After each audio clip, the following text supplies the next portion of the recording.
लोकसभा चुनाव का दूसरा चरण 26 अप्रैल को होगा। इस चरण में 13 राज्यों और केंद्र शासित प्रदेशों के 88 सीटों पर मतदान होना है। पर हम आपको बताएंगे कि इस फेज में क्या खास है।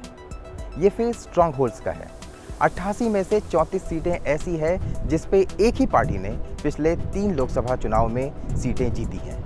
इनमें से 19 भारतीय जनता पार्टी ने, 8 कांग्रेस ने और 7 अन्य पार्टियों ने जीती हैं। 2019 के चुनाव नतीजों पर गौर करें तो इनमें से 52 सीटों पर बीजेपी ने जीत हासिल की थी, जबकि कांग्रेस ने 18 सीटें जीती थी। पिछले 3 लोकसभा चुनावों में इन 88 सीटों पर बीजेपी की जीत लगातार बढ़ी है। 2009 के चुनाव में पार्टी ने केवल 26 सीटें जीती थी, जो कि 2014 में बढ़कर 42 हो गई और 2019 में ये और बढ़कर 52 हो गई।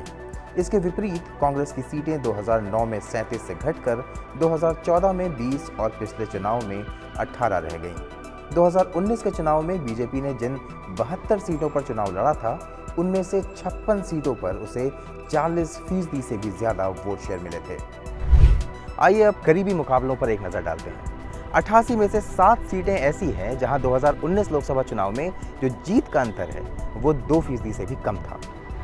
ये थे कर्नाटक में चामराजनगर और तुमकुर, केरल में अलापुझा और पलक्कड़, उत्तर प्रदेश में मेरठ, छत्तीसगढ़ में कांकेर और असम में नौगांव। दिलचस्प बात यह है कि पिछले चुनाव में भाजपा ने चामराजनगर, मेरठ और कांकेर में केवल 0.14%, 0.39% और 0.6% से जीत हासिल की थी। जहां एक तरफ कांटे की टक्कर है, वहीं क्लीन स्वीप्स भी हैं।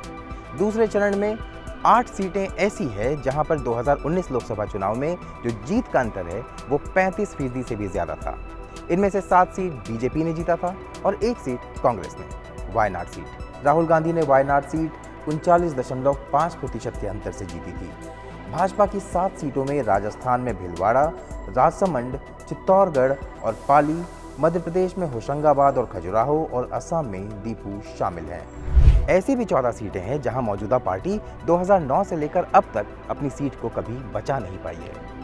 ये सीटें हैं अमरोहा, बालूरघाट, बांका, भागलपुर, चलाकुडी, चित्रदुर्ग, हिंगोली, इडुक्की, कन्नूर, करीमगंज, कटिहार, रायगंज, सिलचर और त्रिशूर। कुल मिलाकर भाजपा फेज 2 के लगभग 50% सीटों पर मजबूत दावेदार है, जबकि कांग्रेस इनमें से केवल 19 सीटों पर मजबूत दावेदार है।